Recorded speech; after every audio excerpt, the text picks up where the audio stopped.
You think a mosquito bite is annoying? Try surviving where a single sting can kill you in hours. No hospitals, no antivenom, no second chances. Just you, the desert, and creatures that turn sand into a minefield of venom and death. The Bedouins lived for centuries in lands crawling with saw-scaled vipers, carpet vipers, and deathstalker scorpions, some of the most lethal creatures on Earth. A camel spider's bite could necrotize flesh within days. A single scorpion sting could stop a grown man's heart. But the Bedouins didn't just survive these encounters. They mastered the art of avoiding them entirely. In the shifting sands of Arabia and North Africa, every step was a gamble. Every rock could hide a coiled serpent. Every shadow could conceal a waiting scorpion.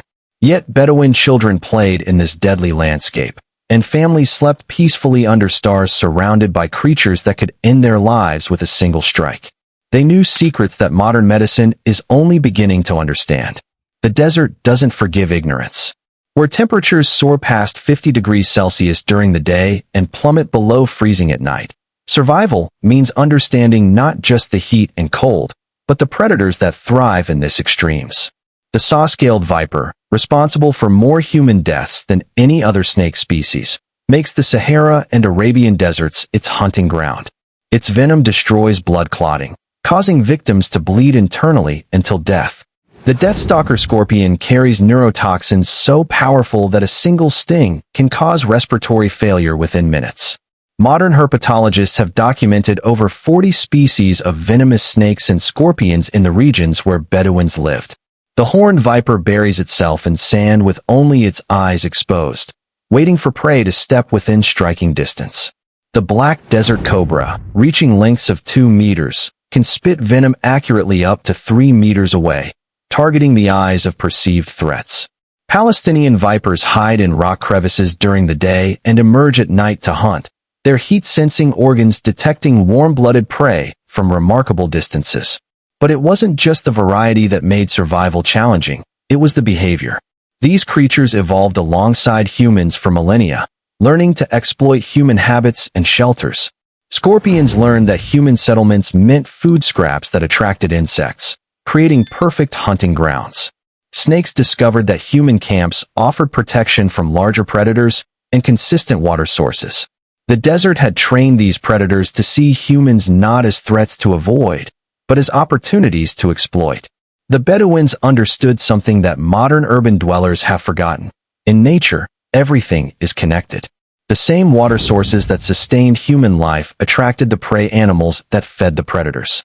The same rock formations that provided shade and shelter for traveling families also harbored the creatures that hunted them. Even the winds that brought relief from scorching heat also carried the scents that attracted hunting snakes toward human camps. Archaeological evidence suggests that Bedouin survival techniques developed over more than 2,000 years of continuous desert living. Pottery fragments show evidence of plant-based repellents. Ancient tent sites reveal systematic arrangements of stones and barriers designed to detect approaching creatures. Even burial sites tell stories. Remains showing evidence of snake bites and scorpion stings, but also evidence of successful treatments using primitive surgical techniques and plant medicines. The desert ecosystem created a deadly triangle. Extreme temperatures that forced all living creatures to seek the same limited sources of shade and water. Predators evolved specifically to exploit these gathering points, and humans who needed these same resources to survive. Modern researchers studying desert ecology have confirmed what the Bedouins knew instinctively. In arid environments, the competition for survival resources creates inevitable encounters between humans and venomous predators. But here's what separated the Bedouins from other desert peoples. They didn't just adapt to this dangerous reality. They developed systematic approaches that turned the odds in their favor. While other cultures might lose entire families to snake bites during particularly dangerous seasons, Bedouin mortality rates from venomous encounters remained remarkably low. Historical accounts by early European explorers consistently noted the apparent immunity of Bedouin guides to desert dangers that claimed the lives of foreign travelers. The key wasn't immunity, it was intelligence. Every gesture, every decision, every daily routine was shaped by an understanding of predator behavior that modern scientists are still documenting. They lived in a world where a moment of carelessness could mean death, but they didn't live in fear. They lived with knowledge. And that knowledge, refined over generations, created survival strategies so effective that entire families could thrive for decades in landscapes that would kill unprepared visitors within days. This wasn't just survival, it was mastery. The Bedouins didn't conquer the desert's deadly creatures. They learned to become invisible to them, to move through their territory without triggering their hunting instincts, to sleep safely in lands where death crawled on 8 legs and slithered through the sand. They understood that in the desert, the difference between life and death wasn't strength or luck. It was the wisdom to respect what could kill you and the knowledge to avoid giving it the chance. In the desert, ignorance kills faster than venom. The Bedouins survived because they understood their enemies, their habits, their hiding spots, their hunting patterns. This wasn't just folklore. It was life or death intelligence, passed down through generations like a survival manual written in blood and sand. Every Bedouin child learned the landscape of danger before they learned to read. Snakes don't just appear randomly. They follow patterns as predictable as the sunrise. Rock crevices facing east warm up first at dawn, attracting cold-blooded reptiles seeking heat after the frigid desert night. Loose sand near water sources becomes hunting grounds for vipers waiting for prey animals that must drink to survive. Old camel dung piles harbor scorpions feeding on the beetles and flies that feast on decomposing waste. These weren't just observations, they were maps of where death waited.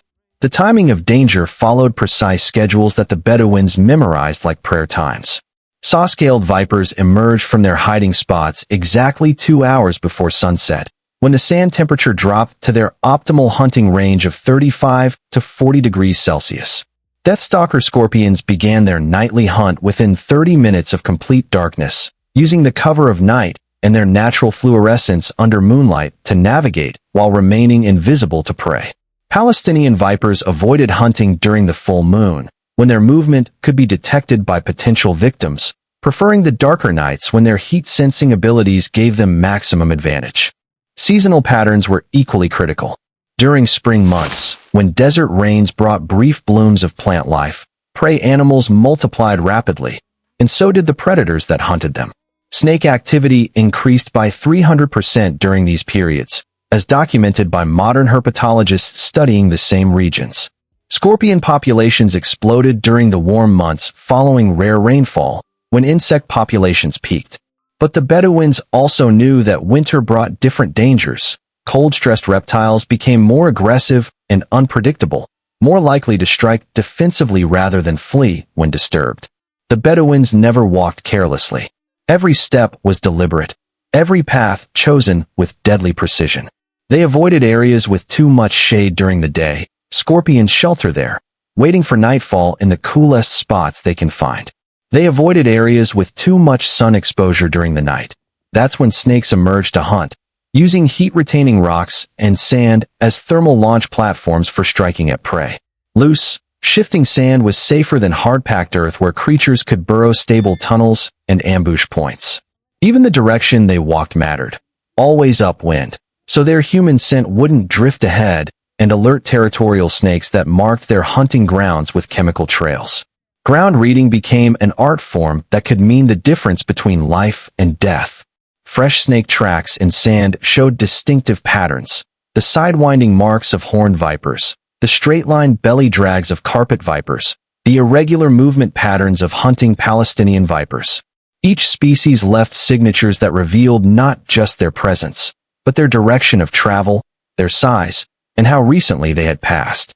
Scorpion tracks were subtler but equally informative. Tiny claw marks in fine sand, disturbed pebble patterns around rock crevices, and the faint chemical traces their passage left behind. Water sources required the most careful approach. Desert springs and oases attracted every form of life within traveling distance, including apex predators that used these gathering points as hunting grounds. The Bedouins developed systematic approaches for accessing water safely. They never approached directly, always in wide circles, scanning for movement and fresh tracks. They never bent down to drink without first clearing a wide perimeter and posting lookouts. They never filled water containers without thoroughly inspecting the surrounding area for hiding spots that could conceal waiting predators. Their tents were never pitched randomly. The ideal campsite was elevated terrain with firm, rocky ground that couldn't hide underground burrows or tunnel systems. Sand dunes were avoided entirely. Too many hiding spots and too much loose material for creatures to disappear into quickly. Areas near rock formations required careful inspection, as these provided perfect shelters for snakes and scorpions during temperature extremes. Even the orientation mattered. Tent openings positioned to take advantage of prevailing winds that would carry human scent away from the camp rather than advertising their presence to every predator downwind. They cleared a wide perimeter around every camp, removing every rock, every piece of camel dung, every dead plant that could provide shelter for dangerous creatures. This clearing process wasn't random. It followed specific patterns that channeled any approaching predators toward predetermined routes where they could be detected early. They created barriers not to keep creatures out, but to force them to approach from directions where movement would be visible and audible. The barriers themselves were engineering marvels of simplicity and effectiveness. Circles of small stones created early warning systems. Any creature large enough to be dangerous would disturb the arrangement, making noise and leaving obvious tracks. Lines of dried camel thorns formed psychological barriers that most creatures avoided, preferring to seek easier routes around obstacles. Even trenches filled with ash served dual purposes. Scorpions hate walking across ash because it interferes with their sensory organs, and the fine powder showed tracks and movement patterns clearly. Inside the tent, everything stayed elevated and secured. Sleeping mats were raised on wooden frames that created air gaps where creatures couldn't hide. Food hung in sealed leather bags that prevented scent from attracting hunting predators. Clothing was stored in containers and shaken vigorously before every use, a ritual that could expose hidden scorpions or spiders that had sought shelter in the warm, dark folds of fabric. Even water vessels required constant vigilance, covered tightly and inspected before each use, because desperate creatures would risk human contact to reach precious moisture. Prevention was the first line of defense, but the Bedouins knew that in a landscape crawling with death, encounters were inevitable. So they developed protection that went beyond just avoiding danger. They prepared their bodies, their clothing, and their camps for the moment when avoidance failed and survival depended on the barriers between human flesh and lethal venom. Their clothing wasn't just protection from scorching heat and frigid nights. It was armor designed specifically against fangs and stingers. Thick leather boots rose high above the ankle, crafted from camel hide that had been treated with natural tannins to create material tough enough to stop even the longest viper fangs. The soles were reinforced with multiple layers of leather and sometimes metal plates, because many desert vipers strike upward from concealed positions beneath loose sand. These boots weren't comfortable. They were survival tools that could mean the difference between a painful puncture wound and a fatal injection of hemotoxic venom. The loose, heavy robes that kept them cool during blazing days also created multiple barriers against striking predators.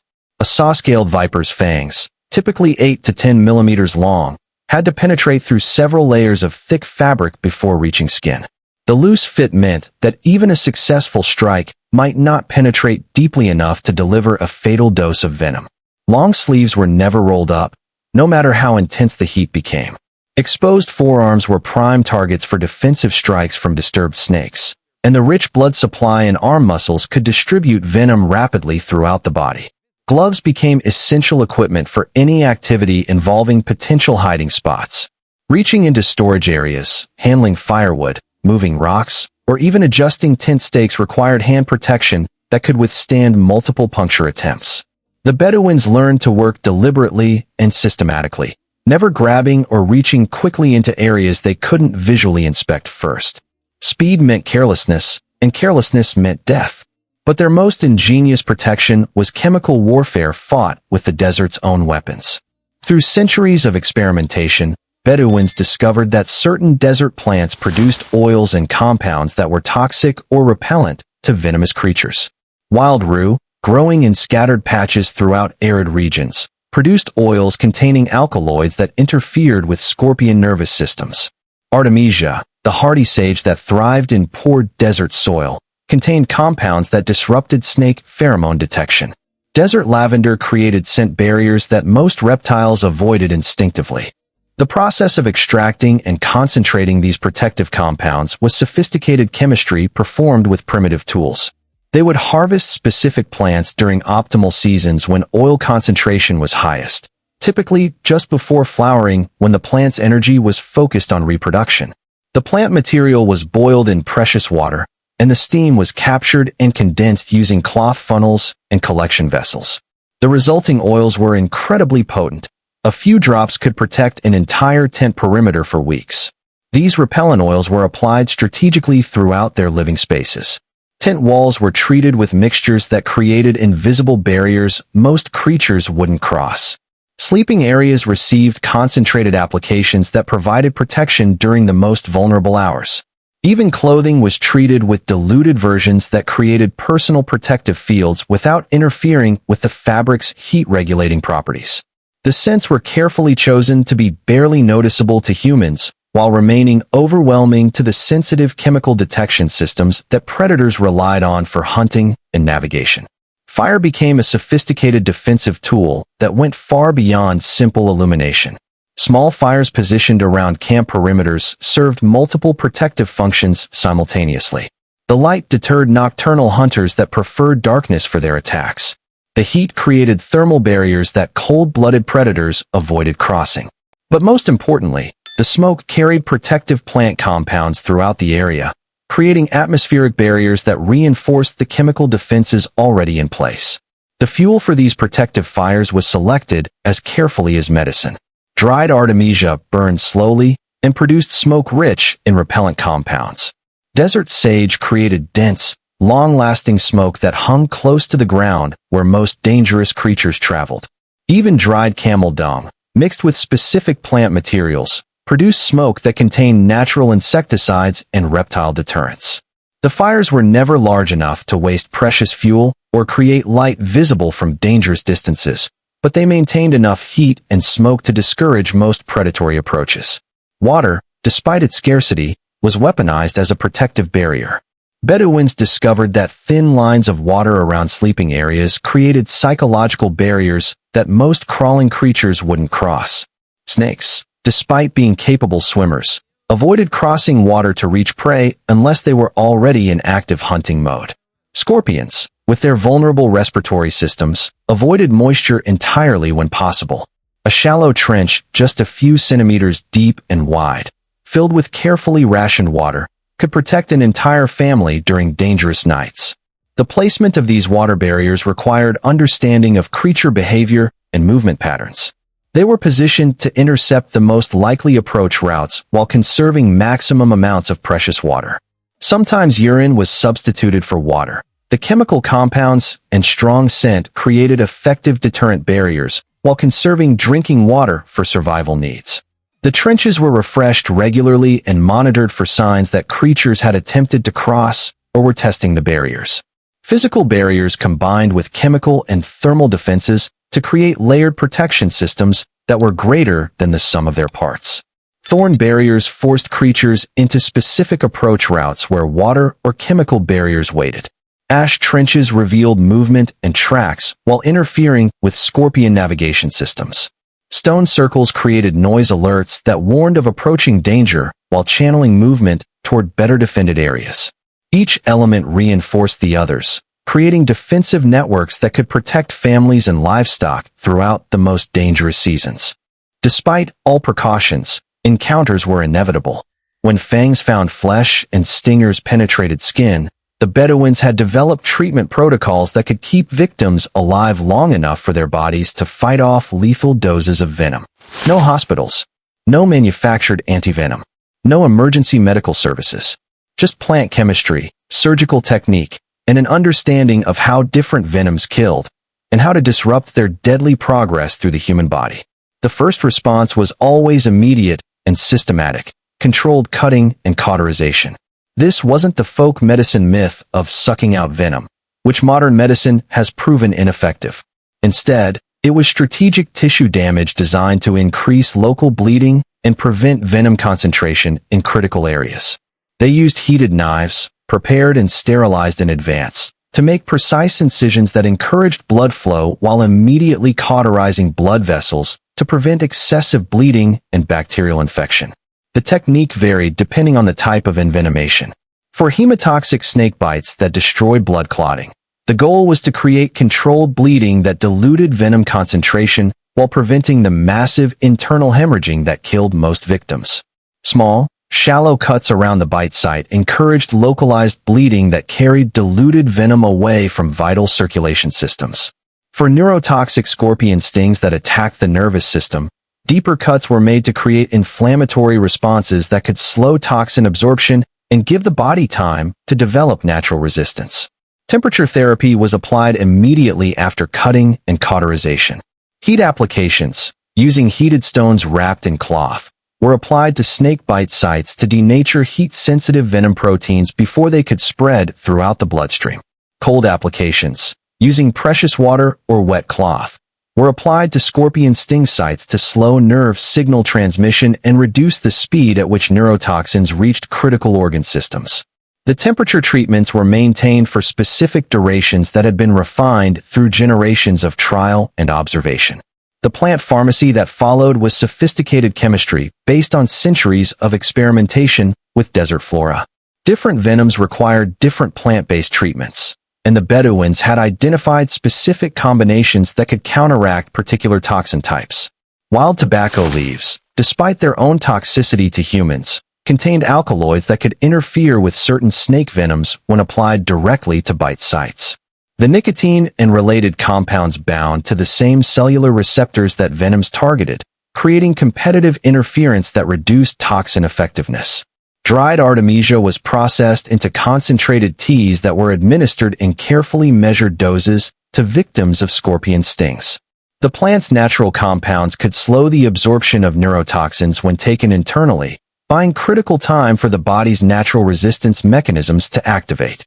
Desert gourd sap, extracted from the hardy melons that grew in sandy washes, contained enzymes that could break down certain venom proteins when applied topically to snake bite sites, reducing tissue damage and local toxin concentration. But the most critical aspect of treatment wasn't chemical. It was physiological management of the victim's response to envenomation.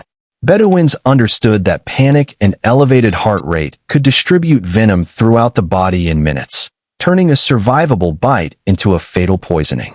They developed systematic approaches to keeping victims calm and maintaining slow, steady heart rates that gave plant medicines and natural resistance time to work effectively. Breathing control techniques were taught to every family member and practiced regularly, like emergency procedures. Victims were guided through specific breathing patterns that maintained oxygenation while keeping heart rate slow and steady. The rhythm was deliberately synchronized with traditional chants or songs that helped distract from panic while maintaining proper breathing cadence. These techniques could extend survival time by hours, often long enough for plant treatments to take effect or for the body's natural systems to neutralize sublethal doses of venom. Physical positioning was equally important. Victims were placed in specific postures that optimized blood flow and slowed venom circulation. For snake bites on extremities, the affected limb was positioned below heart level to slow venous return while maintaining arterial circulation. For scorpion stings, victims were positioned to optimize respiratory function while reducing cardiac workload. Even the victim's mental state was managed through positioning. Lying flat with eyes covered reduced visual stimuli that could trigger panic responses. The Bedouins had developed a systematic triage system that determined which treatments were appropriate for different levels of envenomation. Minor bites and stings received full treatment protocols with reasonable expectations of survival. Moderate envenomations received intensive treatment with careful monitoring for signs of improvement or deterioration. Severe cases were recognized quickly, and treatment focused on pain management and comfort rather than attempting ineffective interventions that would only prolong suffering. For the most serious cases, they had developed end-of-life protocols that demonstrated their understanding of dignity and family connections. Victims who had received fatal doses were made comfortable with pain-relieving plant preparations, while family members were able to communicate final messages and perform traditional rites. These situations were handled with acceptance rather than desperate attempts at impossible cures, recognizing that some encounters with desert predators simply couldn't be survived. The knowledge of which bites and stings were survivable came from generations of careful observation and documentation. A carpet viper bite to the hand or foot, if treated immediately with their protocols, had survival rates above 60%. The same species bite to the torso or neck was almost universally fatal. Deathstalker scorpion stings were survivable in healthy adults about half the time, but almost always fatal in children or elderly victims. This knowledge allowed them to allocate their limited medical resources appropriately while maintaining realistic expectations about outcomes. Recovery protocols were as systematic as emergency treatment. Survivors received specific dietary treatments designed to help their bodies recover from venom damage and treatment trauma. High-fat foods helped repair cellular damage. Specific plant preparations supported liver and kidney function during toxin elimination. Gradual activity increases prevented complications from extended bed rest while allowing tissue healing. The entire community supported recovery through shared responsibilities and modified work assignments that accommodated reduced capacity during healing periods. The Bedouins never conquered the venomous creatures of their desert home. Instead, they developed comprehensive systems that allowed human communities to coexist with lethal predators across centuries of continuous desert living. Every technique, from prevention through treatment and recovery, was refined through direct experience and passed down through generations of families who had learned to thrive in landscapes where a single mistake could mean death. They understood that respect for dangerous creatures wasn't fear. It was practical wisdom that kept communities alive when nothing else could provide that protection.